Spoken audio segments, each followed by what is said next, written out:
Welcome to another video. दोस्तों मेरा नाम अली हैदर है। मेरा नाम अली मोहम्मद। हम सब पाकिस्तान से। और आज की वीडियो है भाई, एक छोटा बच्चा है कोई मुस्लिम अपने अंकल किसी मुसलमान को कुछ कहता है, वो आपके साथ अभी देखते हैं।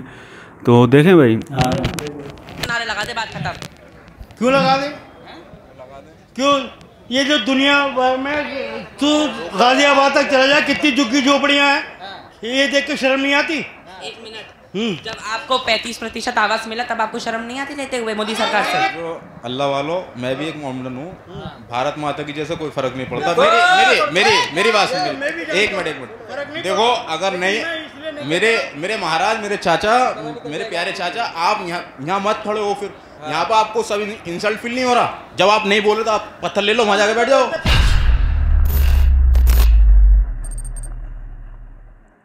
सारी चीज़ें हो रही हैं, ज्ञानवापी, मथुरा, ये जो हो रहा है, इसको लेकर अब पीएफआई की भी एंट्री हो चुकी है। और पीएफआई कह रहा है कि मुस्लिमों के खिलाफ ये सारी चीज़ें चलाई जा रही हैं। तो सवाल ये उठ रहा है, क्या मथुरा और ज्ञानवापी दूसरा शाहीन बाग बनने वाला है? बिल्कुल दूसरा शाहीन बाग बनने वाला है। जिस तरीके से द कश्मीर फाइल्स का आज प्रोपोगेंडा चलाया गया, उसके बाद अब नए प्रोपोगेंडा की भी तैयारी हो रही है। जिस तरीके से हिंदुस्तान में पहले शाहीन बाग के नाम पे हज़ारों मुस्लिम महिलाएं एक साथ सड़क पर आकर पागलों की तरह तमाशा कर रही थी, वैसे ही अब ईदगाह मस्जिद का भी विवाद आने वाला है। वैसे ही ज्ञानवापी का विवाद आ चुका है। जिस समय वहाँ से शिवलिंग निकला, उसी समय देश के मुसलमानों को ये शिवलिंग और ये पूरा मंदिर हिंदुओं के पास दे देना चाहिए था। समाजवादी पार्टी की नेता रुबीना खान को कोट करूँगा, आचार्य प्रमोद कृष्णन समाजवादी कांग्रेस के नेता हैं। दोनों ने साफ साफ कहा है कि हिंदुओं की धार्मिक संपत्ति पे बनाई गई कोई भी चीज़ अगर गलत है तो उसे तोड़ देना, उसे वापस हिंदुओं को दे देना चाहिए और मुसलमानों को उससे अपना हक वापस लेना चाहिए। औरंगजेब की किताब 10 साल औरंगजेब पागलों वाली पार्टी अच्छे लोगों को कभी बर्दाश्त नहीं कर सकती, और वृद्ध बुष्टि के लोगों को कभी भी अच्छी पार्टी कभी बर्दाश्त नहीं कर सकती।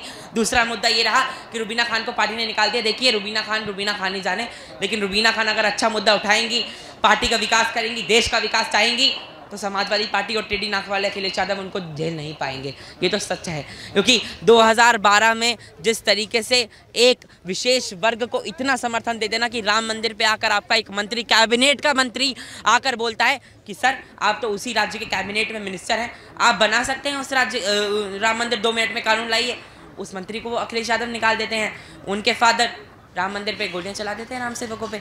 तो जब बाप, बेटे और अब तीनों जब पीढ़ियाँ दर पीढ़ियाँ ही वृद्ध पुष्टि के लायक होंगी, तो कैसे इनमें अकल आएगी? और बात रही दूसरी, तो औरंगजेब की किताब डैश स्टालिन फेस्टस के पेज नंबर 68 में ये साफ साफ मेंशन है कि जब आज से लगभग 373 साल पहले उसने 60,000 मंदिरों को तोड़ने का आदेश दिया, तब ये सारा कांड हुआ। और अगर वो 60,000 मंदिर तोड़े गए हैं तो उन 60,000 को हिंदू वापस भी लेगा। मगर विष्णु जैन पे कहा जा रहा है कि सारे ये पीएफआई वाले, मुस्लिम पक्ष वाले कह रहे हैं कि देश में जहर घोल रहे हैं, आग लगाने की कोशिश कर रहे हैं, इनको जेल में डाल दिया जाए। ये जो शिवलिंग का सारा बोला, शिवलिंग देखिए, पीएफआई का तो मैं कोई नेता नहीं हूँ, ना उस आतंकवादी संगठन का मैं कोई प्रवक्ता हूँ। और दूसरी बात रही पीएफआई की, तो पीएफआई थोड़ा दिन और रुक जाइए, कुछ ही दिनों में बैन होने वाला है। फिर ना आप इस पे बात करेंगे ना मैं इस पे बात करूँगा, फिर ये मुद्दा ही खत्म हो जाएगा। यहीं से बात खत्म हो जाती है कि पीएफआई जैसे नेता, पीएफआई जैसे संगठनों पे बात करने वाले तो पहले मैं बोलना नहीं चाहता, शायनिंग इंडिया बहुत अच्छा मंच है, बहुत बेवड़े होते हैं, क्योंकि ऐसे आतंकवादी संगठनों पे बात करेंगे, आप कहते हैं बात करेंगे, इससे अच्छा हमीद पे बात करें, इससे अच्छा एपीजे अब्दुल कलाम पे बात करें तो वो ज़्यादा अच्छा रहेगा। चीज़ें हो रही है, विष्णु जैन का सामने आना, कहना कि ड्रिलिंग हुआ है, छेड़छाड़ हुआ है, उनका कहना है ये सब चीज़ें फैलाई जा रही है, देश में जहर का माहौल हो रहा है, विष्णु जैन को जेल में डाल देना चाहिए। देखिए सही होगा। देखिए, विष्णु जैन सुप्रीम कोर्ट के वरिष्ठ वकील हैं। विष्णु जैन जी, क्योंकि सनातन धर्म के लिए लड़ने वाले के आगे हम जी ही लगाएंगे। और दूसरी बात रही इन जैसे लोगों के खिलाफ बोलने वाले तुच्छ कर्मी के लोगों की, जिन्होंने मंदिरों को ध्वस्त कर दिया, जिन्होंने चीज़ों को ध्वस्त कर दिया, वो क्या जानेंगे? और दूसरी बात रही इन जैसे लोगों की, विष्णु जैन जी ने बिल्कुल सत्य कहा है, शिवजी पे ड्रिलिंग करने वालों के मस्तिष्क पे भी हिंदू धर्म के लोग ड्रिलिंग करेंगे। आप चिंता मत करिए, ज्ञान व्यापी श्रृंगार गौरी बन के रहेगा, बिल्कुल बन के रहेगा। कह रहे हैं ना, कभी वहाँ मंदिर टूटा ना मंदिर था, और ना मंदिर तोड़कर मस्जिद बनाई गई। समाजवादी जो सर्वे की रिपोर्ट लीक नहीं होनी चाहिए थी, गलत हुई, लेकिन सर्वे की रिपोर्ट जो लीक हुई है, क्या उसमें जज अपनी तरफ से ही फैसला सुना देते हैं? वाराणसी के कोर्ट अपनी तरफ से फैसला सुना देते हैं? क्या ये सब अपनी तरफ से फैसला सुना देते हैं? जब वहाँ पे कोर्ट के आदेश के अनुसार माना गया कि वहाँ पे शिवलिंग था 2 फीट का, तो आप कैसे कह सकते हैं कि ये सिर्फ रिपोर्ट में था, जबकि रिपोर्ट और कोर्ट एक निष्पक्ष है, जुडिशरी देश में इंडिपेंडेंट है, उस पर सवाल उठाने वाला ही गधे हैं। बिल्कुल। और ये जो मजिस्ट्रेट है ओवैसी वो भी तो उठा रहे हैं। देखिए, अब गधों के बारे में बात ना ही करी जाए तो मेरा समय भी बर्बाद नहीं हो। गधे गधे भी हैं और गधों को गधे की गधों की पार्टी चलाने वाले महागधे भी हैं। क्या कहेंगे? मैं कहूँगा, मैं कुछ नहीं कहूँगा। मंदिर बनवा दे। अरे बनेगा ही नहीं। हाँ, मैं बस इतना कहना चाहता हूँ। क्यों नहीं बनेगा? तुम्हें बता दो दिया 4 साल में क्या होने वाला है। बस खत्म। आप भी बोलिए, मैं भी बोलूंगा। जय श्री राम। आप भी सब बोलिए, जय श्री राम। देखते जाओ 23 में क्या होगा, 24 में क्या होगा, सब कुछ देख लेना। जो होने वाला है वो तो तय है। भविष्य देखे हुए हाँ बिल्कुल, मंदिर बन जाएगा। मंदिर तो बनेगा ही नहीं। तुम्हारा वो फैसला भी गलत था राम मंदिर का। जज ने साफ कह दिया कि कहीं से भी ये साबित नहीं होता कि यहाँ पहले मंदिर था। जज ने कहा जज नहीं कहा। जज ने कहा तो बाबरी मस्जिद अपने आप हट गई और राम से अयोध्या का फैसला अपने आप आ गया। नहीं, जज चूतिया नहीं है। जो लोग ऐसे बयान कोट कर रहे हैं वो हैं। मैं तो पढ़ा है। बिल्कुल पढ़ा, टीवी में बार सुना मैंने। हाँ, और कहने लगे कि वो तो अक्सरियत की मांग की वजह से दे रहे हैं ये जगह हम। इनको बोलिए जय श्री राम ना बोले, एक बार भारत माता की जय और वंदे मातरम के नारे लगा दे, बात खत्म। क्यों लगा दे? क्यों?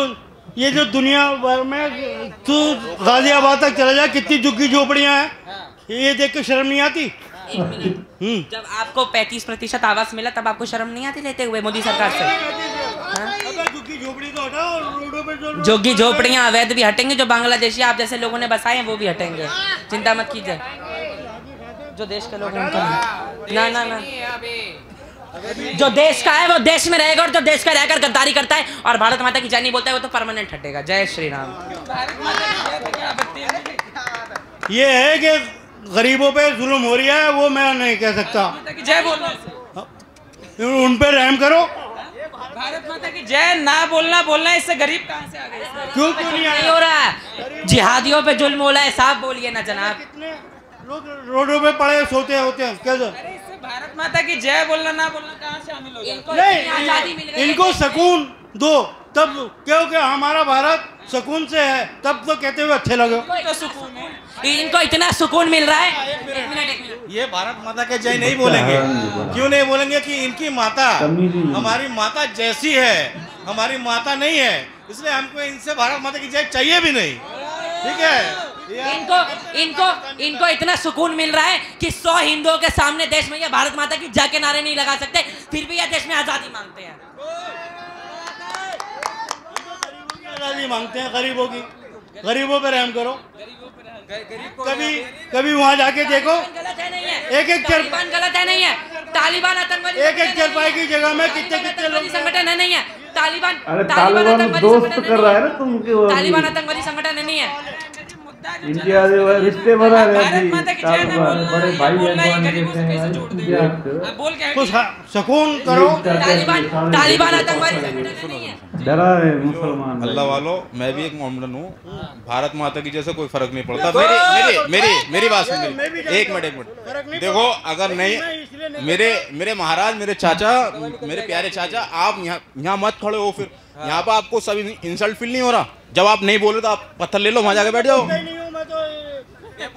अगर नहीं, हम बोल रहे हैं भारत माता की जय भाई, हम बोल रहे, हमारी नई जनरेशन है, हम बोल रहे हैं, हमें जरूरत है।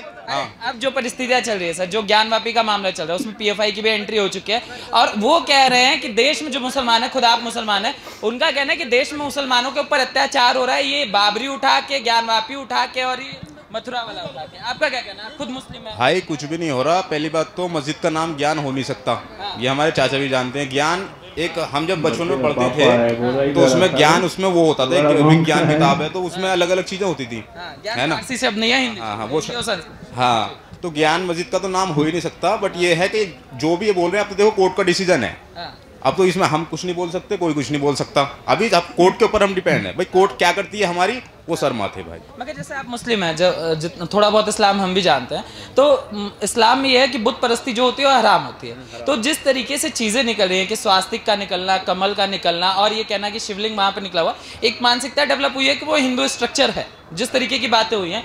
तो क्या वहाँ पे आज भी जुम्मे की जो नमाज हुई है, खूब भीड़ देखने को मिली है, तो वहाँ पे नमाज पढ़ना क्या स्वीकार्य होगा? नहीं, स्वीकार्य इसलिए नहीं होगा क्योंकि अभी देखो मेरी बात सुनो, अगर कोई मैं आपसे चीज़ छीन के खा रहा हूँ वो मेरे लिए हराम है अगर मैं मुसलमान हूँ तो, है ना। अगर वहाँ हिंदुओं का गढ़ है, वो हिंदू, ये मेरे भाई की वो ज़मीन है, इसकी परमिशन नहीं है कि जी हम नहीं हमको आपको दे रहे, तो वो हमारा नमाज़ पढ़ना जायज़ नहीं है। जब तक कोर्ट का फैसला ना आ जाए, मोमडनों को भी ये होना चाहिए नमाज नहीं पढ़नी चाहिए, ठीक है। अभी सरकार ने टांग रखा है इसको, जब फैसला होगा होगा। अभी तो ऐसी बाउंड नेशन में है, ठीक है। विवादित जमीन पे नमाज पढ़ना ना तो किसी का सुनिए, मस्जिद जैसा हमारे बड़ों ने सिखाया है हमें, ना तो मस्जिद पे ये है कि आप हमें चंदा दो तो हम मस्जिद बनाएं, ऐसा नहीं होता। उसमें यह है हम अपनी खुशी से कुछ भी दे दें, वो होती है। तो चंदा जो लोग इकट्ठे करते फिरते हैं ना पर्ची पे लेके, वो अपना किसी भी यूज़ में लें, वो एक बात की बात है। लेकिन मस्जिद एक ऐसी जगह होती है कि वहाँ पे पवित्र चीज़ होती है। ये तो पवित्र है ही नहीं। जब शिवलिंग निकल रहे हैं, जब कोर्ट में मामला पहुँच गया तब रोक देना चाहिए। ना जुम्मे की नमाज होनी चाहिए, ना कुछ होना चाहिए। अभी तो वो पेंडिंग पड़ा रहना देना चाहिए इस मामले को। तो ये जिद चल रही है, आपका क्या कहना है? शुभ नाम आपका? नाम फैजान जी। ये जो सारी चीजें चल रही हैं, आपका क्या कहना है? एक जिद चल रही है क्या?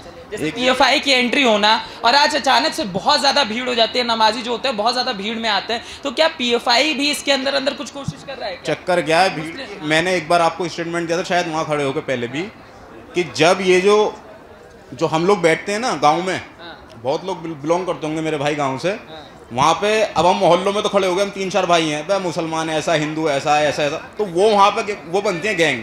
अभी दिल्ली में देख लो, मैं क्या कारोबार कर रहा हूँ, ये मेरा भाई क्या कर रहा है, वो मेरा भाई क्या कर रहा है, हमें पता ही नहीं है।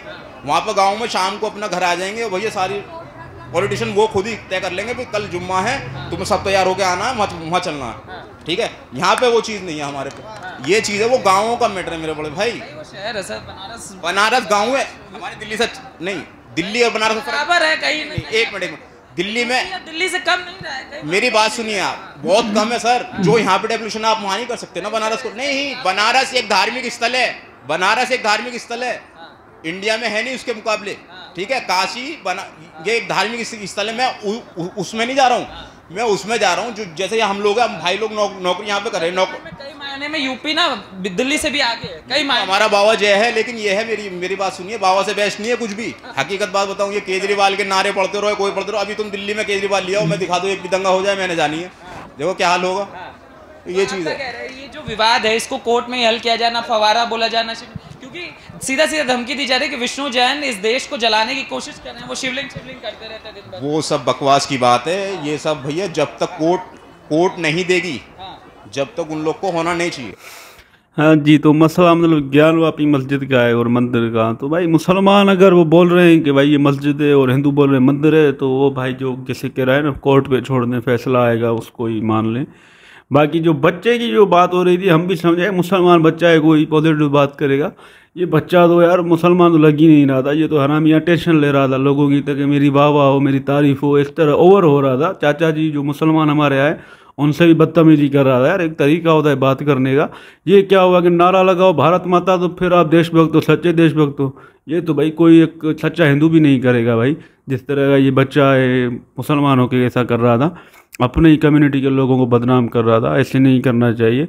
आप अपनी बात करो, आप पॉजिटिवली मैसेज दो। ये नहीं कि भाई नारा लगा जय श्री राम ये कर, तो इससे जो है ना गलत मैसेज जाएगा और हमें इसका बचेगा ना। ये बोलना अच्छा नहीं लगा। लास्ट वाला जो बंदा आया वो सही बोल रहा था, सेंसिबल बंदा था, अच्छे से उसने बात की ना, वो सही था, मज़ा आ गया वीडियो में। बाकी ये बच्चा हरामी था बड़ा। बच्चा तो उंगली कर रहा था, बात बात पे उंगली। हमारा चाचा जी वो बेचारा दाढ़ी वाला, उसकी रिस्पेक्ट करता भाई, वो जैसे ही बोलता उसको समझाता ऐसे तरीके से भाई। उसको उंगली करना, चिढ़ाना, सारे लोग उसका तमाशा बना रहे हैं भाई।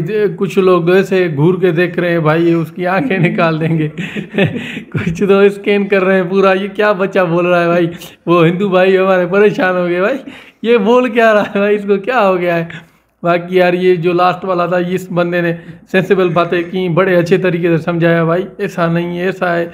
वो हमारा जब कोर्ट फैसला करेगी, जिसके हक में जाए वो वहीं पर अपना मंदिर बनाए या मस्जिद बनाए। अभी तो हमारे कह रहे हैं कि मुसलमान वहाँ ढेरों लग गए हैं भाई नमाज़ पढ़ने के लिए जुमे की। तो भाई जो भी मसला है ना ऐसा नहीं हल होगा, पब्लिक में जाके उनका इंटरव्यू करना, ऐसे मसला को और आग लगेगी और भड़केगा। बाकी यार ये जो लोग थे ना वो मुझे बड़े अच्छे लगे, जो शुरुआत में स्कैन कर रहे थे भाई टोपी वाला उधर देखता इधर देखता, इधर देखा उधर, टोपी वाला मुझे बड़ा पसंद आ गया। और एक गरीब था ऐसे गर्दन करके देख रहा, मज़ा आ गया यार, बहुत इंटरटेनमेंट था। बस धार्मिक बात है, वो धर्म पर बातें है ना, हम ज़्यादा नहीं बोलेंगे। हाँ भाई, आज तो ये देखो ना, बच्चा भी थोड़ा तेज हो रहा था, जो चाचा जी मुसलमान थे उसके साथ भी भाई बड़ा है आपसे, उसकी रिस्पेक्ट करो। ये मंदिर और जो मस्जिद का है ना, जो अदालत में जो फैसला है वो ही करेगी ना। ये 500 साल 600 साल वाला अभी मसला ये खुलेगा तो फिर लड़ाई तो झगड़े तो होंगे मंदिर उसके ऊपर भाई। ये सारी जो जिधर है अभी रहने दो उसको। हुकूमत भी देखो ना उंगली कर रही है ना भाई, वो मंदिर जिधर निकला है भाई मेरा है, मस्जिद आपस में लड़ा रही। जो जिधर है उसको रहने दो, आप नया मंदिर बना दो, कोई मसला नहीं है। जिधर कोई ज़मीन है तो आपके पास, बाकी ऐसा अफरा तफरी नहीं करो। ये भाईजान भी छोटा सा टिंगू बोला था ना तालिबान के साथ, भाई तालिबान के साथ आपकी फ्रेंडशिप बढ़ रही है, दोस्ती बढ़ रही है, एकदम चकाचक हो रही है ना। आप उसके पास जाओ तो आपको वो समझा लेंगे अच्छा है। तो बाकी तुम इधर झक मारे हो, तुझे ये बात छोटे की हमें यार कुछ बातें पसंद ना आई। उन्होंने जो है ना अपने आप को कुछ समझ रहा था, यार तुम अभी बच्चे हो, तुमने दुनिया देखी ही नहीं है। तुम वो उस बुज़ुर्ग बंदे से इतना बहस कर रहा था, उसको क्या पता है बड़े से कैसे बात करनी चाहिए, उसी को तमीज़ ही नहीं है यार। बोल रहे थे कि मस्जिद या मंदिर था 330 साल पहले, तो ये यार जो बात है ना ये अब कानून के दायरे में है, ये कोर्ट का मसला है। अब कोर्ट ही हल करेगा। अगर आप और हम जो है ना कि एक दूसरे को खसीटते रहेंगे ना, फिर ये मसला हल नहीं होगा, इससे मसला और भी बढ़ता रहेगा। अगर कानून में ये मसला आ गया है तो ये कानून पे ही छोड़ दें। ये नहीं, ये ज़मीन है, ये ज़मीन का टुकड़ा है, इस पे किसी ने नमाज पढ़ी है या किसी ने क्या किया, ये बात आपके और हमारे डिफेंड की नहीं है, ये बात आप कानून पे छोड़ दो। और ये जो बच्चा था ना ये झग मार रहा था यार, क्या नारा लगाने से कुछ हो जाता है क्या? वो तो बुजुर्ग बंदा था, उसको वो जो है ना गुस्सा दिला रहा था। अगर ठीक है भाई नारा ना लगाओ, मेरा मुल्क है, मैं अपने मुल्क का नाम बोलूँगा तो मेरे लिए फ़ायदेमंद है ना, मेरा मुल्क तो है।